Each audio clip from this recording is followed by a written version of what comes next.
Nada é direcionado ao homem. Então, como que isso bate muito nos nossos dias atuais? Isso bate muito forte porque a gente vê que muitos cultos hoje, eles são voltados para o homem, né? Então, a necessidade da pessoa, porque é uma campanha que está ali para você ganhar alguma coisa. Então, é como se fosse uma moeda de troca, e aí isso é voltado para a necessidade do homem. Quando um culto, ele sempre precisa ser de glorificação a Deus, que é o Todo-Poderoso, tá? Então, somente glória a Deus, ou glória somente a Deus, denuncia ministérios centrados em personalidades, fama e glória humana, tá? Então, a gente não pode estar centrado nisso de maneira nenhuma. Na sala da mocidade no domingo, a gente falou um pouquinho sobre essas igrejas que estão agora com área VIP, né? E aí eles tentam justificar de alguma maneira, porque essas pessoas acabam não conseguindo assistir o culto, porque as pessoas querem tirar foto, e a gente comentou que acaba mostrando muito mais o coração das pessoas que estão na igreja, né, e não o famoso em si. Porque que aquela pessoa que está na igreja, que deveria estar ali focado em Deus, ele está tão preocupado em tirar foto com a pessoa famosa que está ali. Então isso na verdade mostra muito uma idolatria que muitas vezes nós temos nos nossos corações, tá? Então nós precisamos realmente voltar somente para o nosso Deus. Nós estamos aqui para louvar o nome do nosso Deus, tá? Toda a salvação, tá? Quando a gente fala dos 5 solas, nós estamos relacionados à salvação. É um estudo de soteriologia, ou seja, um estudo da nossa salvação. A salvação, ou seja, desde o momento que nós fomos eleitos até o momento da glorificação, que é a segunda vinda de Cristo, tudo isso é uma obra de Deus, e ela existe por quê? Para que Deus receba a glória. Por que Deus nos salva? Para Ele receber a glória. Então, até a nossa salvação não é voltada para nós, ou não é para destacarmos o homem. Olha, eu sou salvo, eu sou predestinado, eu sou eleito. Não, não é isso. Deus nos salva para a glória dele, porque Ele é tão bom, Ele nos ama tanto, que Ele nos salvou. Então, até a salvação é uma glorificação que é exclusiva de Deus. Quando nós entendemos que a salvação ela é exclusiva de Deus, e a glorificação por esta salvação ela é exclusiva de Deus, ou seja, o agradecimento, a forma que nós vemos da salvação é exclusiva de Deus, a gente entende que não existe mérito humano nenhum. Então não existe nada do homem que possa colaborar com essa salvação. Porque se a glória ela é voltada somente para Deus, é porque Deus fez a obra completa. Porque Ele é poderoso para nos salvar. Nós não temos essa capacidade de nos salvar. Nós dependemos totalmente de Deus. Então não existe mérito humano, não existe tradição, não existe instituições que possam nos levar até o nosso Deus. A única coisa que vai nos salvar e nos resgatar do mundo de pecado que nós estamos é Cristo e a obra dele. Por isso que nós devemos louvor a Ele, e por isso que o louvor pertence a Ele. E é o que eu costumo falar, que é onde fica mais bonito o Evangelho e a salvação. Ou seja, eu não adoro a Deus para ser salvo. Ou seja, eu não estou aqui na igreja por medo de ir para o inferno. Eu não estou adorando a Deus por medo de ir para o inferno, mas na verdade eu estou adorando a Deus porque eu sou salvo. É uma resposta de amor, é um retorno de amor por algo que Ele já fez na minha vida. Tudo bem? Tá com saudade, hein? Tá sumido. Então, nós sempre respondemos com louvor ao nosso Deus exatamente por isso, porque nós somos gratos. É uma resposta de amor e não de medo. Nós não vivemos com medo. Nós vivemos sempre com leveza, porque o Evangelho tira o fardo das nossas costas. Vamos ver alguns textos? Romanos 11, 36. Se alguém encontrar, pode ler para nós. Romanos 11, 36.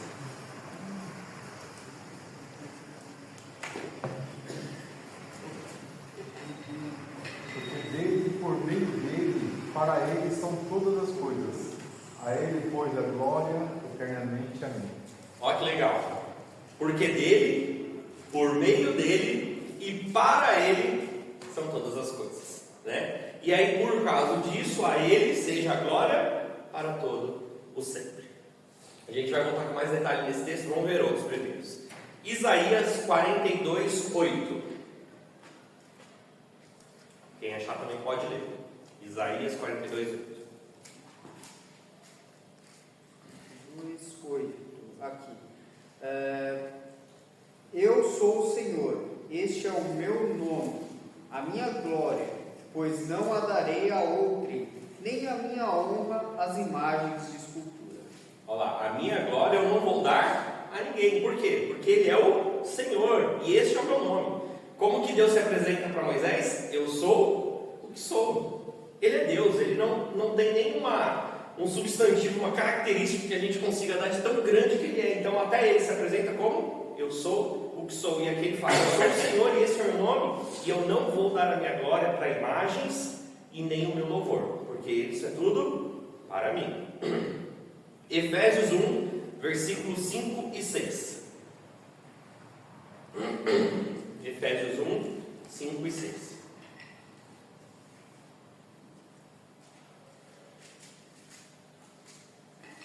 Nos predestinou para Ele, para a adoção de filhos, por meio de Jesus Cristo, segundo o beneplácito de Sua vontade, para louvor da glória de Sua graça, que Ele nos concedeu gratuitamente no amado. Para louvor de Sua graça. Então, o louvor é dado a Deus porque Ele é gracioso. Ele tinha que salvar a gente? Não, Ele não tinha que salvar. Ele não tem obrigação nenhuma de salvar o ser humano. Mas por amor, Ele salvou. Foi porque eu fui bonzinho? Não, porque eu continuo lutando com o pecado. Mas foi porque Ele me amou. Não é porque eu fiz alguma coisa. É porque Ele me amou e Ele fez a obra completa na minha vida e Ele me salvou. Último texto, 1 Coríntios 10, 31. 1 Coríntios 10, 31. Texto conhecido também por nós. Muito bom. Portanto, quer comais, quer bebais, ou façais outra coisa qualquer, fazei tudo para a glória de Deus. Tudo que nós devemos fazer, nós fazemos para a glória de Deus. E aí a gente começa a ter um entendimento protestante / reformado que nós temos, que tudo que nós fazemos é para louvor a Deus. Então a gente para de começar a separar, né, fazer uma dicotomia. Como que é a palavra? Dicotomia? Dicotomia. Isso, obrigado. Ela trava a língua. Fala de novo. Dicotomia, obrigado. Qual que é a dicotomia? É separar o sacro do profano. A gente tem esse costume. Música do mundo não pode, música da igreja pode. Eu que vou trabalhar para Deus. O que é trabalhar para Deus? Fazer alguma coisa na igreja. Quando eu estou trabalhando lá fora, eu estou no profano, eu estou no mundo. Não existe isso. Tudo que nós fazemos para a honra e glória do nosso Deus. Então existe música lá de fora assim que é muito boa, e existe muita música dentro da igreja que é horrível, que nós não devemos cantar, nós não devemos ouvir. Porque hoje tem muito louvor dito que na verdade está exaltando o homem. Então na verdade, tudo que nós fazemos para a glória de Deus. Quando nós estamos trabalhando, seja dentro da igreja, seja lá fora, nós estamos louvando a Deus. Quando nós estamos cuidando da nossa casa, nós estamos louvando a Deus. Então tudo que nós fazemos para louvar o nosso Deus. E aí isso muda toda a perspectiva que nós temos da nossa vida. Por quê? Você vai tentar fazer a melhor coisa que você está fazendo, porque você sabe que você está fazendo para Deus. Então se você vai limpar a sua casa, você limpa da melhor maneira possível, porque você não está limpando para você ou para sua família, você está limpando para Deus. Quando você vai trabalhar na empresa, você faz ser o melhor funcionário dentro daquela empresa, o mais justo, porque você está fazendo aquilo para o nosso Deus e não para você mesmo. Pode falar, Luiz. A partir de textos como esse, eu começo a ter um entendimento do que você não consegue convencer nenhum ser humano que as consequências dos atos dele ele vai melhorar de atitude. Ou seja, não, você tem que parar de beber, você tem que parar de beber para você ser uma pessoa. Às vezes a consequência até ajuda a pessoa a piorar, dependendo do caso. A fulana te traiu, você vai lá e mata ele, porque apesar da consequência foi lá e ele fez o que você queria. Então, assim, a consequência, dependendo do caso, ela piora. Eu tenho uma dificuldade em que quesito? Dá a entender que quando eu leio Provérbios muitas vezes parece que só foca na consequência e não traz essa perspectiva de, não, você tem que fazer o bem por causa das coisas, por causa que você ama a Deus. E eu não sei se eu estou. Claro, eu não li o Provérbios inteiro, vou admitir, mas às vezes, as poucas vezes que eu leio, eu tenho essa impressão, não sei se você pode me dar uma visão nesse sentido. Sim. A gente precisa lembrar sempre que provérbios são conselhos. Tá? Então, quando a gente lê livro de sabedoria, provérbios, Eclesiastes, Cantares, são conselhos. Significa que é uma probabilidade de se acontecer. Tá? Então, quando a gente vê ali provérbios ou qualquer outro desses livros de sabedoria, ele fala assim, se você fizer isso, a probabilidade de acontecer algo bom é tanto. Então, geralmente ele exalta as consequências porque ele vai trazer muita realidade do coração do homem, que é um coração pecador. Então, geralmente nós sabemos que nós sempre vamos ter a tendência para o mal. Então, ele está falando, se você não seguir esses conselhos, você vai cair nessas consequências. Então, o que fala lá? Qual que é um conselho que a gente conhece? Por exemplo, ensina a criança no caminho que ela deve andar. E a gente sabe que tem muitos pais que ensinam tudo o que precisam fazer com a criança, e quando ele cresce, ele simplesmente não quer ficar na igreja, ele não quer seguir o caminho de Deus.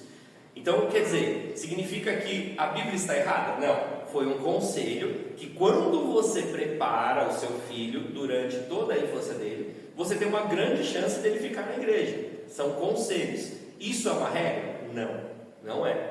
Porque a gente sabe que a salvação tem muitas outras questões, além simplesmente de você ensinar o Evangelho. Porque nós sabemos que quem transforma é o Espírito Santo. Então nós podemos pregar o Evangelho, mas quem vai transformar o coração é o Espírito Santo. O resultado sempre vem de Deus. Então por isso que quando a gente lê Provérbios, dá muito uma intenção que ele está voltado muito para as consequências, porque ele está olhando para um coração pecaminoso. E a gente sabe que Salomão estava numa época ali que ele não estava muito já feliz com a vida dele, né? Ele já está cansado de tudo que ele passou, tá? Então a gente tem que levar em consideração também que ele estava numa época mais melancólica da vida dele, tá? E o foco também era o próprio nome Provérbios, é um conselho e uma frase curta. Ele vai tentar colocar o problema, colocar o meio e colocar a solução. Ele coloca tudo num versículo, numa frase. É justamente esse o papel do provérbio, né? O ensinamento, né? Claro. Tantos provérbios existem, né? É igual assim, igual a gente fala dos jovens que tem lá, né? Se o jovem, ele segue o caminho de Cristo, ele não se mistura com o mundo, ele realmente fica na obra de Deus, ele vai andar com pessoas boas, ele vai estar em lugares e ambientes saudáveis. A chance de acontecer alguma coisa com esse jovem é menor do que um jovem que está sempre na balada, que está tendo relação sexual com um monte de gente, que está usando um monte de entorpecente. Então a gente olha o que? Probabilidades. Acontece, o jovem que está dentro da igreja, e aí a gente precisa entender muito que assim, não é que o jovem que está dentro da igreja não vai acontecer nada, ele também pode passar por uma situação, só que ele se coloca em menos risco do que as pessoas que estão lá fora no mundo se colocam, tá? Então quando a gente lê, dá uma impressão, nossa, se eu não for um jovem de Cristo, eu vou sofrer grandes consequências, porque se eu não tiver nesse conselho aqui, um monte de coisa ruim vai acontecer na minha vida. Porque ele está falando, realmente, se você estiver lá fora, a probabilidade de você pegar uma doença, de você engravidar alguém, ou de você ficar grávida, ou de você morrer porque você está num carro com pessoas bêbadas, é muito maior do que uma pessoa que está dentro da igreja seguindo os caminhos de Deus, né? Eu sei que é meio chato para você pegar exemplos aqui e debruçar, porque eu sei que o assunto é outro, mas novamente, não é como se a consequência me ajudasse a falar, não, eu vou parar. Tipo, a consequência não ajuda. É que tem gente que tem medo, né? Tem gente que foge por medo, né? Tem gente que fala assim, nossa, se eu fizer isso, pode acontecer isso. Medo não é uma virtude. Exatamente. Né? Eu quero roubar, mas eu sei que se eu roubar, eu vou ser preso. Isso. Então... O medo, ele impede nós de fazermos algumas coisas. Né? Hoje é um método que até a sociedade tem para aplicar algumas coisas. É o próprio medo. Né? Então diz que o medo, ele é o que nos mantém vivo, de alguma maneira. Porque às vezes, por que você não pula às vezes de um prédio para o outro? Faz aquele pessoal que tem, né, que faz esporte de pular. Porque eu tenho medo, né? Tenho medo de altura. Então o medo, ele nos protege de alguma maneira, tá? Então a consequência, ela para algumas pessoas realmente ela traz uma advertência a ponto da pessoa evitar aquilo, entendeu? Então pessoas que vão falar assim, ó, eu não vou ter relação sexual um monte porque eu tenho medo de ou engravidar ou de pegar uma doença. Então eu não vou fazer isso, né? Então pode acontecer? Pode. Mas... Só que o Evangelho de Deus que ele nos ensina original é que você não vai fazer isso porque você está com medo da consequência. Mas é por graça, é por amor, porque o Espírito está transformando o seu coração. Então não é que você vai, por exemplo, eu não vou para a balada porque eu tenho medo de acontecer alguma coisa. Eu não vou para a balada porque eu sei que ali não é um lugar para mim. Porque o Espírito Santo está agindo dentro da minha vida e eu sei que eu não devo, como cristão, estar num ambiente daquilo. Então, na verdade, o que o Evangelho nos ensina é que nós não devemos sempre fazer com medo, mas sim fazer pela graça. Só que nós não podemos anular que existem consequências. Então, a consequência ela precisa ser explícita. Ou seja, Jesus Cristo fazia muito isso, ele amava, ele perdoava, mas ele sempre falava das consequências. E nós recebemos perdão de Deus, mas algumas vezes Deus não nos livra da consequência.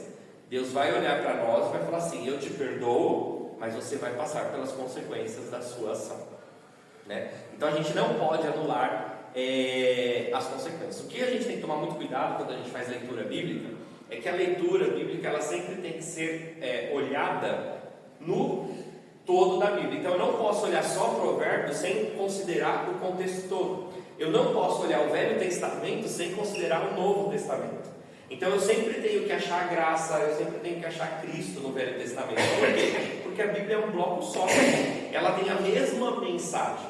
Então quando a gente olha para Provérbios, olhando para toda a Bíblia como um todo, nós entendemos que ali ele está se destacando as consequências, porque as consequências existem, mas que nós devemos fazer tudo pela transformação do Espírito Santo e não por medo, né? Tanto que você comentou, no pastor, que acaba vindo com o tema, né? Eu não estou fazendo por medo de alguma coisa, mas eu estou fazendo para que Deus seja glorificado através da minha vida. Ou às vezes de não fazer alguma coisa para que Deus seja glorificado. Então, todo o foco é isso. Exatamente. Né? Porque Deus seja glorificado através dos meus feitos.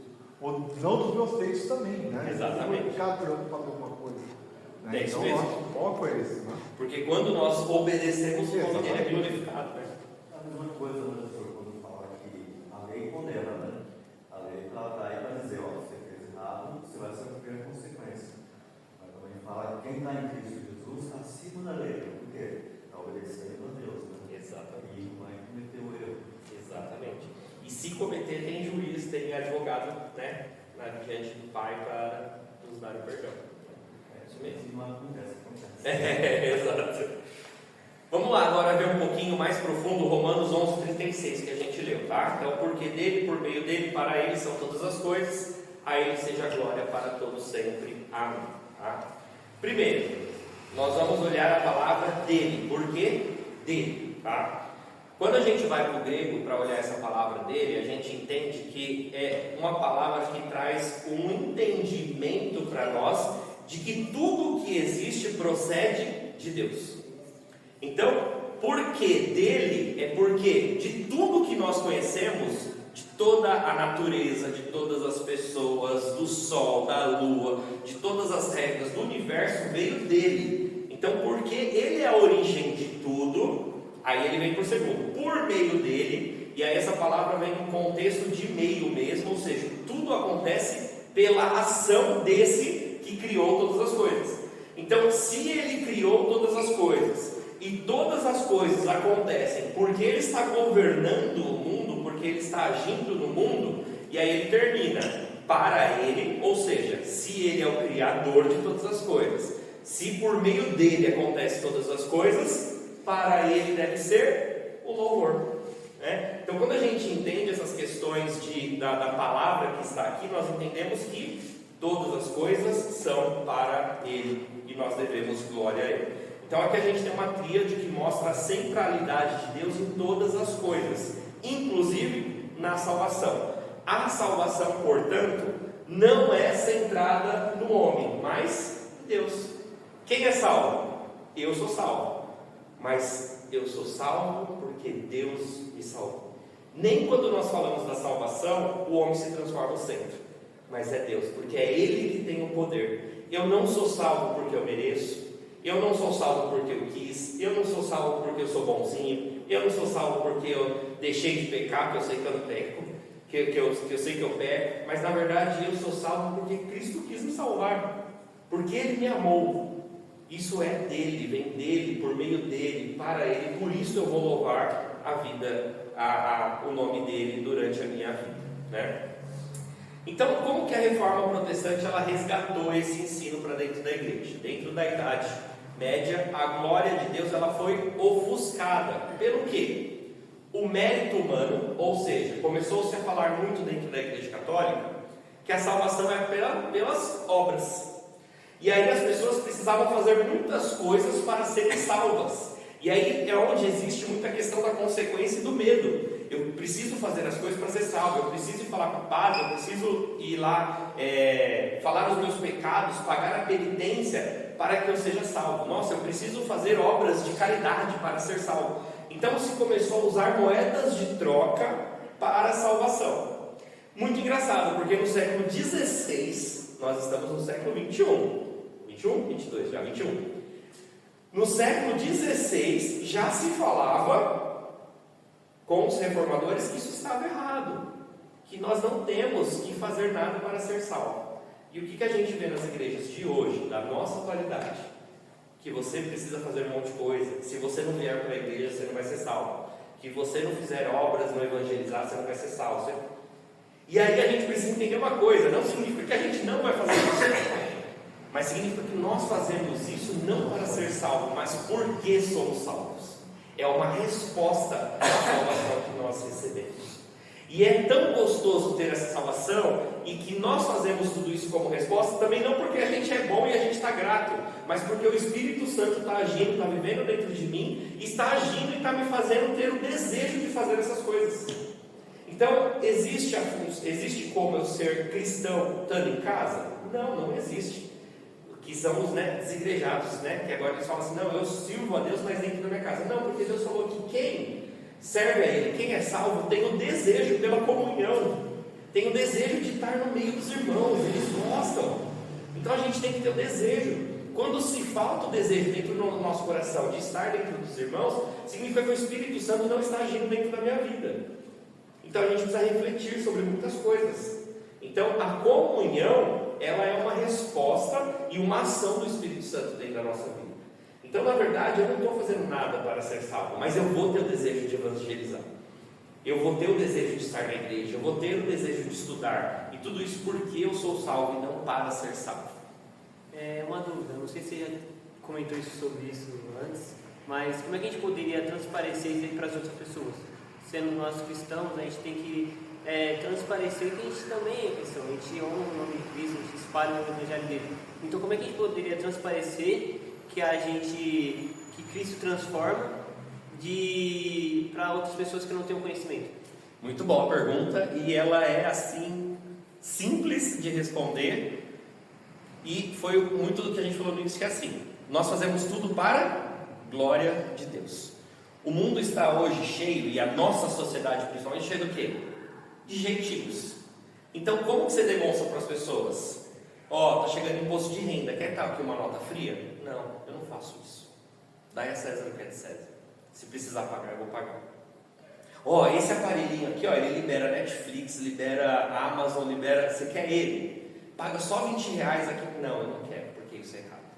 Você começa a demonstrar para as pessoas fazendo o que é certo, certo conforme as Escrituras. É assim que a gente vai demonstrar.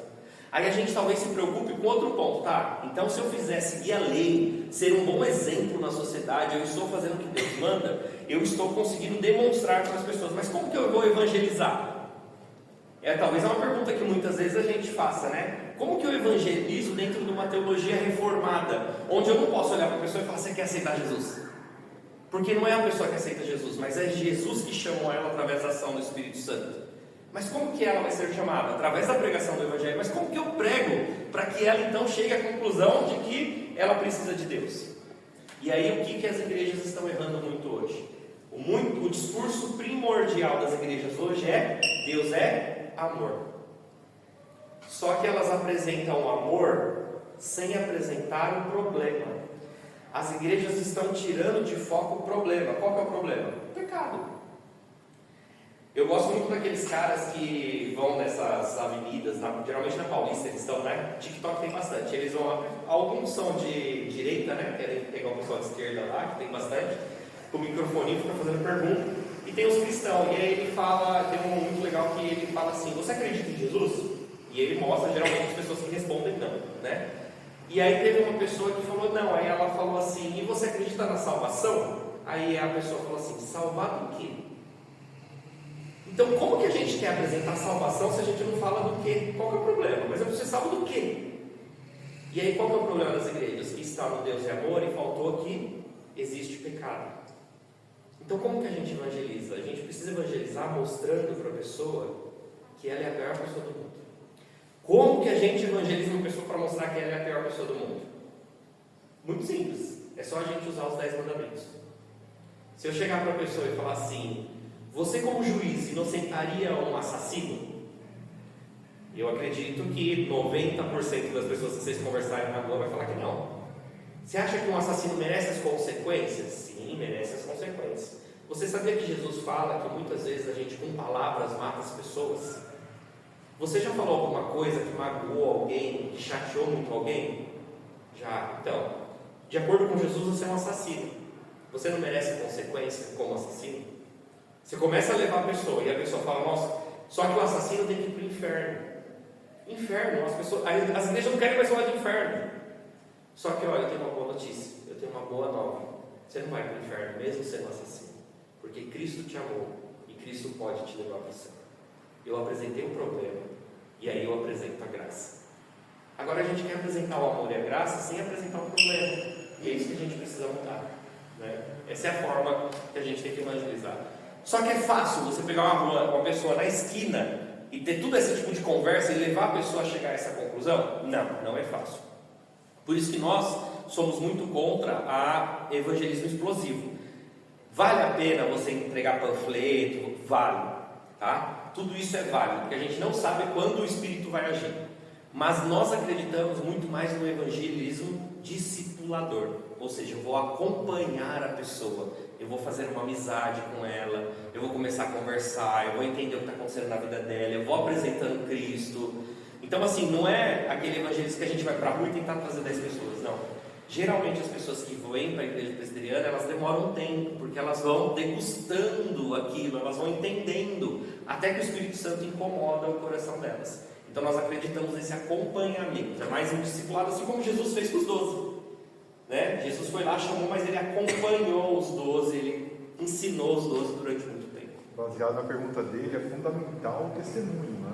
Testemunho. O testemunho acaba desenvolvendo até curiosidade em outras pessoas, né? São Francisco de Assis mesmo falou, né? Viva o Evangelho, viva de fato. Se for necessário, você pregue, mas viva ele, porque isso vai impactar muitas pessoas. Exato. As pessoas vão olhar para você e falar: mas por que ele faz desse jeito? Né? Ou seja, ele está saindo fora do que o mundo faria. Aí é onde entra a diferença, né? O verdadeiro cristão. E ó, eu vou falar assim, até para eles, assim, ó, vocês que são jovens, vocês têm uma oportunidade muito maior de se destacar do que nós que já somos velhos, né? Por quê? Porque o pessoal da idade de vocês está indo para um lado, e aí vocês podem ser totalmente diferentes das pessoas. E quando vocês forem diferentes, vocês vão estar dando testemunho.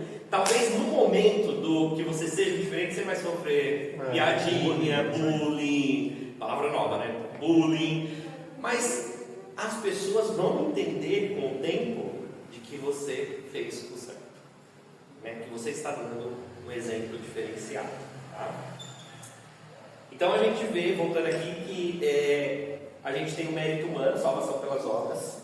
A glória de Deus foi ofuscada na Idade Média também, pela veneração dos santos, a veneração de Maria, relíquias, imagens. Então tinha tudo isso muito forte dentro da igreja.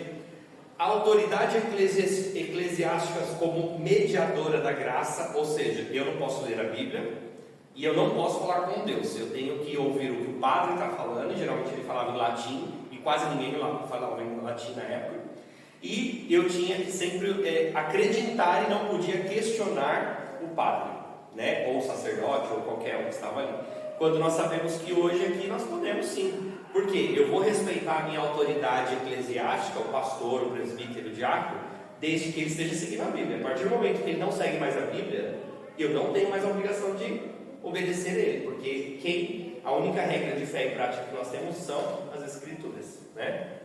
Além de tudo, no final, superstições e indulgências, que foi o estupim de tudo, que era pagar para as pessoas saírem lá do purgatório, tá bom? Então a reforma respondeu tudo isso, falando que somente Deus deve ser glorificado, que todo mérito, poder e salvação são dele e para ele, tá bom? Vamos confrontar aqui agora algumas doutrinas para a gente entender. Catolicismo romano. Existe uma glória dividida entre Deus, os santos e Maria. Tá? Hoje, eu tenho parentes católicos, e eu já conversei com alguns católicos. Hoje eles estão até olhando os santos um pouco diferente do que era antes, né?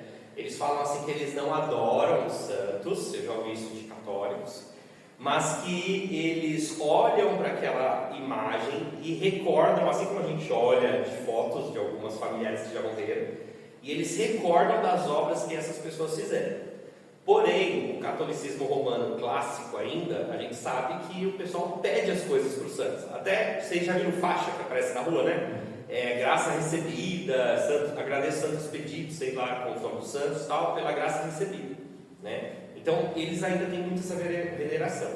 Maria também, muito forte. Aí eu vou fazer um contraponto, tá? Nós erramos aqui em alguns aspectos quanto Maria. Porque a gente vai para os extremos. E o ser humano é sempre assim, é sempre extremo. Eles colocam Maria lá em cima, a ponto dela ser intercessora, ela poder te ajudar a ir para o céu. Eu lembro que eu falei aqui em algum desses estudos, para a gente lembrar do filme do Alto da Compadecida, que é Maria que vem ali pedir para ele não ir para o inferno. Então essa é a visão católica. Só que também a gente começa a colocar Maria como uma mulher qualquer. Nós não podemos, porque ela foi uma mulher abençoada de forma diferente nas Escrituras. Foi agraciada, né? Exato, ela foi agraciada. Ela recebeu a graça do Deus Todo-Poderoso nasceu dela. Então a gente também não pode simplesmente falar assim, ela é uma mulher como outra qualquer. Não, ela é uma mulher especial. Ela não é Deus, ela não nos salva, mas ela tem um destaque na história. Tá? Assim como o povo de Israel tem um destaque na história. Né? Nesse ponto, claro que houve o concílio onde Nestório apresentou a ideia de que Jesus não seria 100% homem ou 100% Deus ao mesmo tempo. Ele teria, digamos assim, personalidades ou coisas diferentes nesse sentido, e ele pregava essa heresia. Eles concluíram que não, ele estava errado, mas eles acrescentaram na conclusão: olha, se Jesus é 100% homem e 100% Deus, logo Maria é mãe de Deus. Eu já vi pastores também defenderem essa ideia, mas assim, eu tenho dificuldade de conceber a ideia de que ela é mãe de Deus. Eu vejo que ela é mãe da parte humana de Cristo, mas não... A expressão mãe de Deus dá até uma questão de hierarquia. A gente tem que tomar cuidado. Lembra que a gente sempre falou que a gente tem que tomar cuidado com as palavras? Não só com o que ela representa, mas com o que ela representa socialmente para a nossa época. Então, quando a gente vai usar alguma expressão, a gente tem que tomar cuidado. Então, quando a gente fala que ela é mãe de Deus, o que em casa quem manda? É a mãe. né? É o filho ou é a mãe? É a mãe. Então a gente, quando fala que é mãe de Deus, parece que ela está acima de Deus. É isso que a gente tem que tomar cuidado, tá? Agora, se a gente for entender a origem, falar assim, não, é porque ela deu a luz a Deus, né? A gente não pode, em nenhum momento, esse é um problema, e é o problema da gente tentar entender isso, que Jesus é 100% homem e 100% Deus. É muito difícil pra gente. 1 mais 1 igual a 1, né? 100 mais 100 é igual a 100, não é igual a 200, não é igual a 2. Então a gente tem dificuldade. Quando a gente também coloca assim, Maria é só mãe de Jesus humano, é como se a gente estivesse separando Jesus, e a gente não pode separar, porque ele é 100% os dois a todo momento. Então a gente tem que tomar cuidado. Concordo com você, porque não é uma expressão legal para a nossa atualidade, porque socialmente a gente entende como superior, tem uma questão de hierarquia, mas quando a gente vai para o outro lado também, falar que ela não é mãe de Deus, a gente meio que está separando as naturezas de Cristo, e não dá para separar, né? É um mistério, aí é onde a gente entra nos mistérios, é algo que vai além do pensamento humano, assim como a Trindade, né? A gente não consegue explicar a Trindade, a gente sabe que 1 mais 1 mais 1 é igual a 1, não é igual a 3, mas a gente não consegue explicar. Então o catolicismo romano ensina que o homem coopera com a sua salvação, então logo parte da glória é humana e não só de Deus, ou seja, eu tenho uma partezinha ali, eu mereço um parabéns porque eu consegui alguma coisa da salvação. E o catolicismo também exalta a igreja como mediadora da graça, então a igreja ela se transforma ali como uma figura que também merece louvor, tá? Quando a gente vai por arminianismo clássico, a salvação ela depende do livre-arbítrio humano para ativar a graça. Ou seja, eu preciso aceitar Jesus para receber a graça. Então ainda depende de mim, e aí, poxa, se eu aceitei Jesus, se foi o meu coração que aceitou Jesus, então eu tenho mérito aí, né? Quando nós não acreditamos nisso, pelas Escrituras nós entendemos que a salvação é 100% de Deus, né? Então a gente chama que nós temos livre agência. Livre-arbítrio é bíblico? Não. Livre agência é bíblico? Não, não são palavras bíblicas. São teores bíblicos que a gente são palavras que a gente tenta traduzir o que está representado na Bíblia. Então, o que é livre agência que a gente chama? Que a gente fala que a gente não tem mais livre-arbítrio. Quem tem livre-arbítrio? Adão e Eva, só. Porque eles tinham a liberdade de escolher entre o bem e o mal. Nós não temos essa liberdade. A melhor ilustração que eu já contei para vocês aqui é do leão, lembra? O leão ele está aqui, vamos colocar o leão aqui. Tem um prato, uma picanha enorme na frente dele e um prato de salada. Ele tem a liberdade de escolher a carne e a salada. Porém, pela natureza do leão, ele vai escolher o quê? A carne. Quando nós falamos que nós temos livre agência, nós falamos que nós temos liberdade para escolher. O problema é que a nossa escolha está manchada pelo pecado. Então todas as nossas escolhas vão ser sempre para o mal, sempre para o pecado. A gente só escolhe às vezes o prato de salada porque o Espírito Santo age em nós. Então quando eu aceito Jesus, ou quando eu transformo a minha vida, não foi porque eu fui lá e escolhi o prato de salada, porque a minha natureza sempre vai me levar para o lado da carne. Por isso que a expressão que se usa é lutar contra a carne. Mas na verdade eu escolho a salada porque o Espírito Santo me chama, age no meu coração e me leva para o outro lado. Então nós temos livre agência hoje, somos livres para escolher, somos. Só que o problema é que a nossa natureza está manchada pelo pecado. Então nós não conseguimos glorificar a Deus se o próprio Deus não intervir na minha vida. Então o próprio Deus precisa intervir na minha vida para glorificar o nosso Deus. Então Deus quer salvar todos, os arminianos vão falar, mas o homem precisa decidir, quando na verdade nós entendemos que Deus salva quem Ele quer, né? Então os arminianos acabam colocando o homem como coautor da salvação, né? Ele tem um papel ali fundamental na salvação. Quando a gente vai para o neopentecostalismo, que é mais atual ainda, esse daí o culto é totalmente voltado à prosperidade humana, tá? Experiências pessoais, exaltação do ungido, testemunho muitas vezes coloca o homem no centro. Eu fiz, eu determinei, eu conquistei. Então esse a gente já vai para outro lado e isso coloca o homem no centro da adoração, obscurecendo a glória de Deus. Pode falar. Eu tenho uma dúvida, não sei se eu vou conseguir ser muito claro, mas quando você falou que Deus ele quer salvar todos, e a gente tem que ser meio que um intermediário para apresentar o que a pessoa é, isso daí mostrando para ela que ela é completamente errada, que nós somos completamente errados. A pessoa que não conhece e já estava num ambiente mundano, ela não pode ter esse certo medo das consequências que a gente pode apresentar para elas, porque a gente vai apresentar, olha, Deus ele vai te salvar, mas existem as consequências. Essa pessoa não pode criar esse medo pela consequência acabar se afastando um pouco mais? Pode sim, né? Só que o que a gente acredita? Aí a gente está olhando sempre para o sentimento e para a forma que a pessoa pensa, vê, olha e sente sem a ação do Espírito Santo. Porque quando é a ação do Espírito Santo, quando a gente vai pregar para ela, a gente pode, por exemplo, eu chego e falo para você isso, tudo que a gente combinou, mostro para você que você é ruim, que você precisa de salvação, que tem consequências, e faço a mesma coisa com o Luiz. O Luiz decide servir a Deus por amor e você foge. Por que isso? Se foi a mesma fala para os dois. Porque um acreditou e o outro não. E muitas vezes a gente vê isso. Às vezes os dois filhos, os dois crescem na igreja, os dois têm a mesma educação, um fica, o outro não. Por que isso acontece? Porque o Luiz não foi porque ele não teve medo, ou porque ele foi melhor, ou porque ele entendeu mais do que você. O Luiz ele aceitou porque o Espírito foi lá e agiu nele. Então, quando a gente tem a transformação, é porque o próprio Deus manifesta, e a gente fala que isso é a graça irresistível. Então, quando Deus chama, através da pregação do Evangelho, é impossível a pessoa ter medo, é impossível a pessoa pensar em outra coisa, ela vai ser transformada de forma milagrosa para ir para o caminho de Deus. Mas aí entra a questão, o que fazer com essa pessoa que fugiu? A gente tem que persistir nela? Tem que persistir, sempre.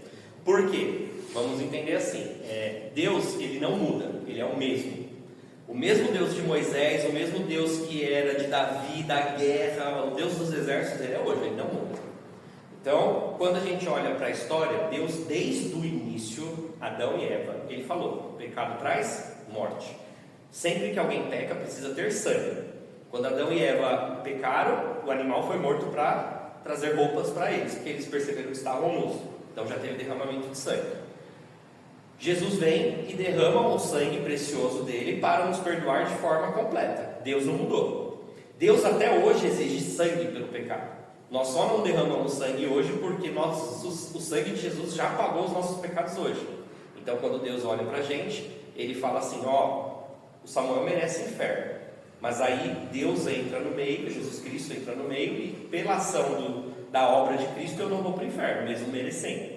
Deus não muda. Deus, do mesmo jeito, Ele falou assim, eu escolhi, eu predestinei antes da fundação do mundo. Só que como que Ele determinou que os escolhidos iam vir para Cristo? Ou seja, como que Ele determinou que o Espírito Santo ia agir na vida dos escolhidos? Através da igreja pregando o Evangelho. Então Ele usa a igreja como ferramenta para alcançar os escolhidos. A igreja sabe quem é escolhido? Não sabe. A igreja precisa saber quem é escolhido ou não? Não. Isso nunca deve ser uma discussão nossa. Será que essa pessoa é salva? Será que não é? Nós devemos pregar a toda criatura. Por quê? A nossa função é ser instrumento na mão de Deus para pregar o Evangelho. O resultado nunca é nosso.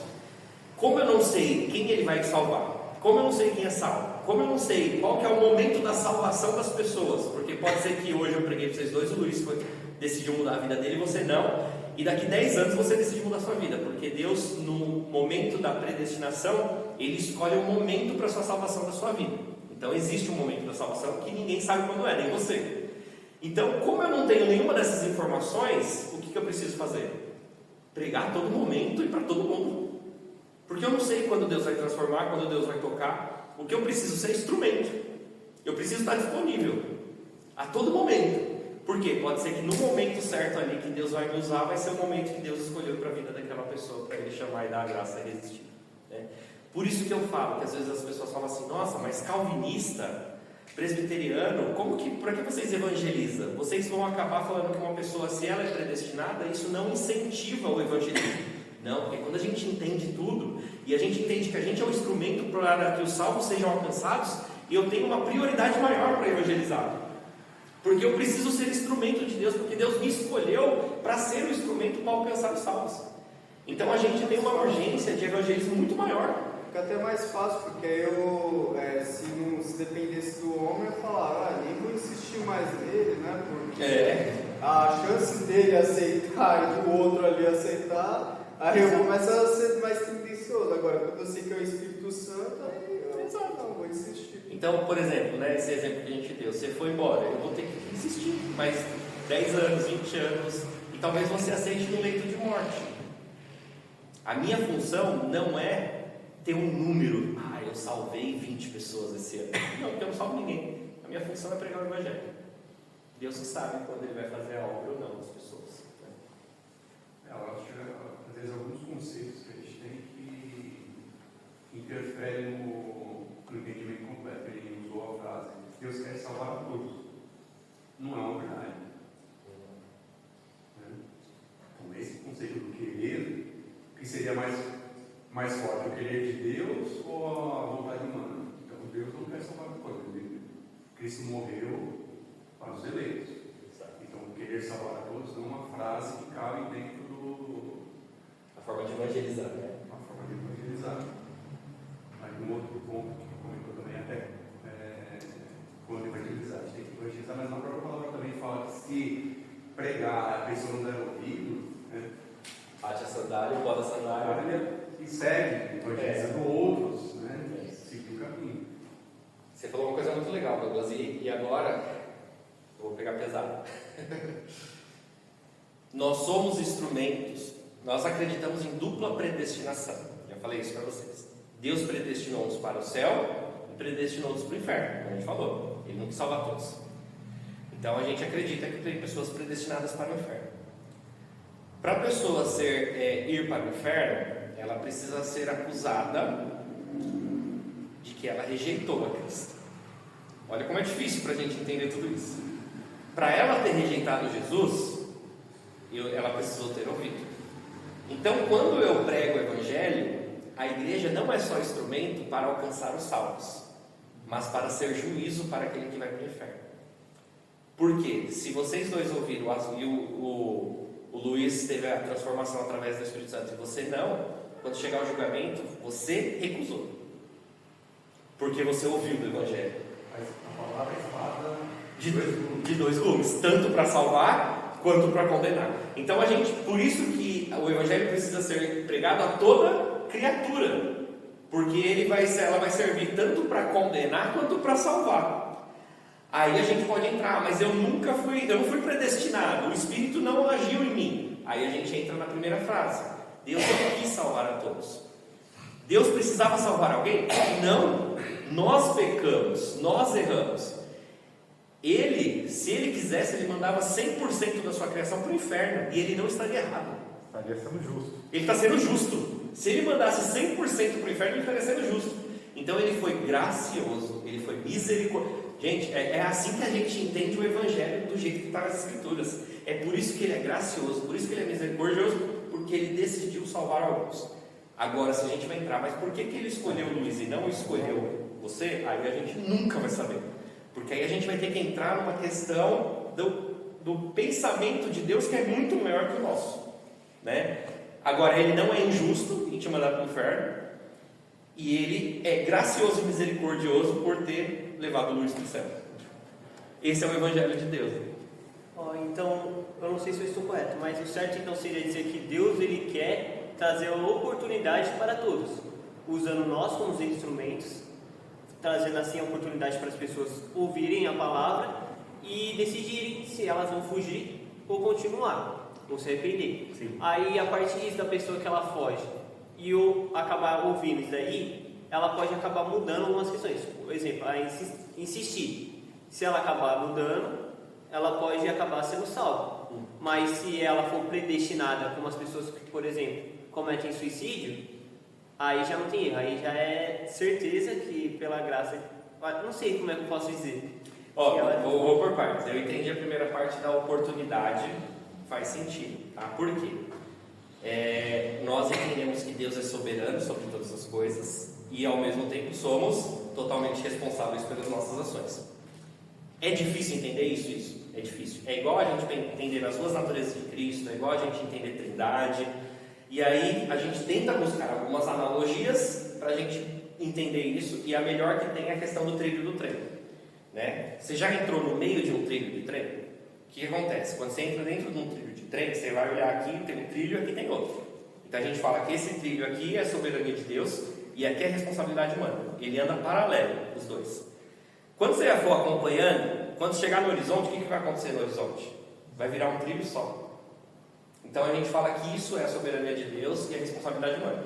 Então a gente pode falar que a oportunidade, ela precisou existir para a condenação. Eu entendi o que você quis dizer e eu acho que faz sentido. Porque seria injusto, Deus seria injusto se Ele não tivesse dado a oportunidade. Entendeu? Então Ele dá a oportunidade, mas nós sabemos que sem a ação dEle, todo mundo que teve a oportunidade recusa.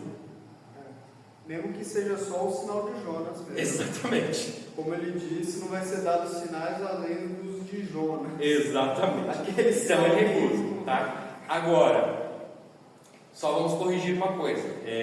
Quando você falou do suicídio, nós não acreditamos que quem se suicida não é salvo e foi para o inferno. Por quê? Se a gente coloca uma ação humana como requisito para ele ir para o céu e para o inferno, de novo, eu estou dando mérito para o homem. Então o homem, ele tem mérito para levar ele para o inferno. Não. Se Deus salva, Ele é poderoso para salvar. Entendeu? Então, eu não posso colocar algum pecado como esse pecado é pior e leva para o inferno, porque a Bíblia diz que só um pecado é imperdoável, que é blasfêmia contra o Espírito Santo. Então, se a pessoa que se suicidou for salva, ela vai para o inferno. Se a pessoa que se suicidou não for salva, ela vai para o inferno. Ah, mas por que uma pessoa salva, ela se suicida? A gente já tem maturidade para entender que o suicídio pode ser consequência de doença. Então, às vezes a pessoa tirou a vida por uma doença. Ela tinha algo que faltou ali ajuda, ela não conseguiu lidar com aquilo. Então, assim, hoje a gente já tem maturidade para entender que a questão psicológica, ela é doença e precisa ser tratada. Tá? Significa que não é pecado? É pecado. Mas se tivesse pecado que nos levava para o inferno, a gente está pecando a todo momento. Não existe um pecado que vai nos levar. Por quê? Porque todos os nossos pecados foram perdoados. Entendeu? Tá?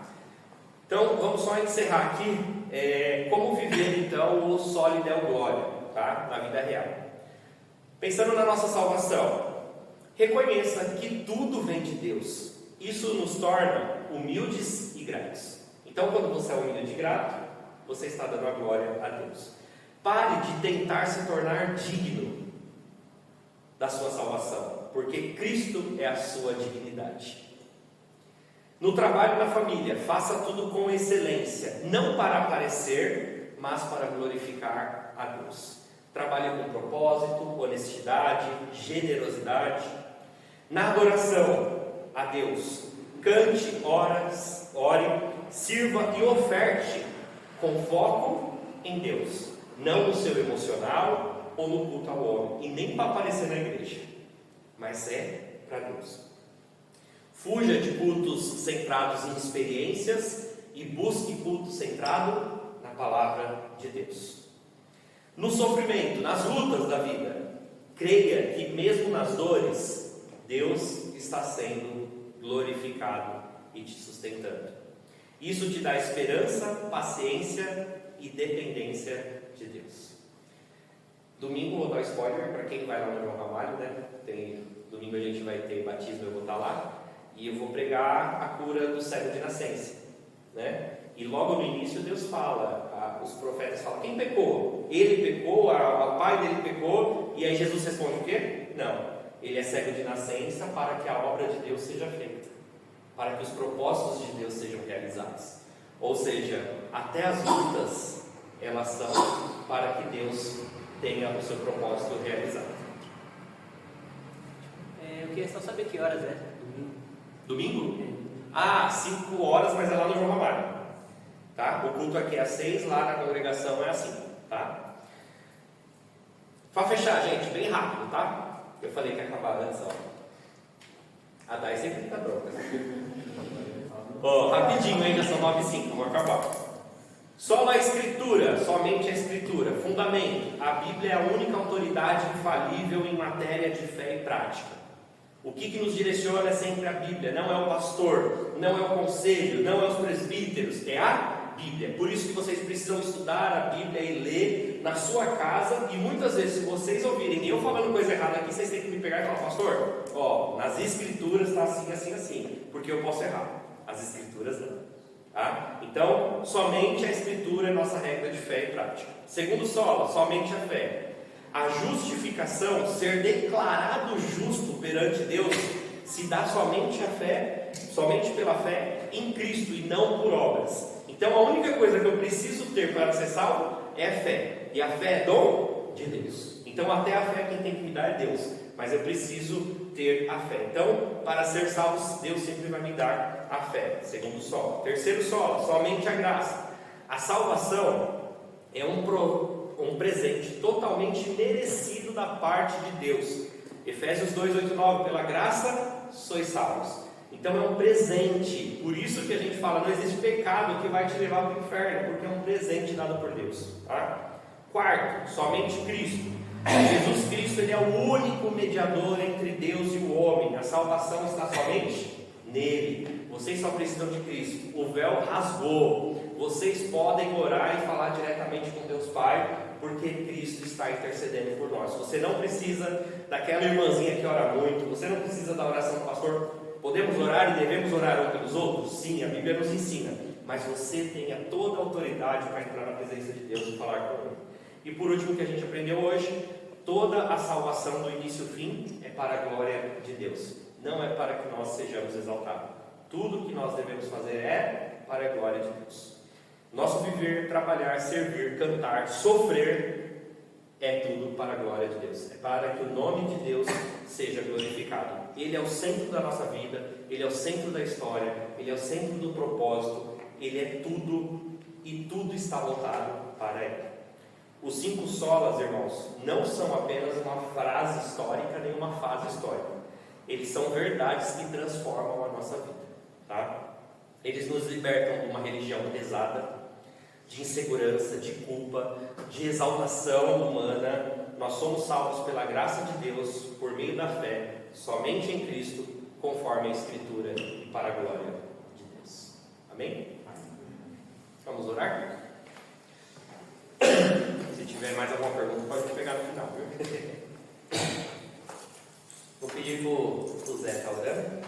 Queria agradecer, né? Nós temos uma família visitante ali. Olha, eu sou péssimo com nome, desculpa. Eu já avisei, ó, eu comecei nessa igreja esse ano, tá, gente?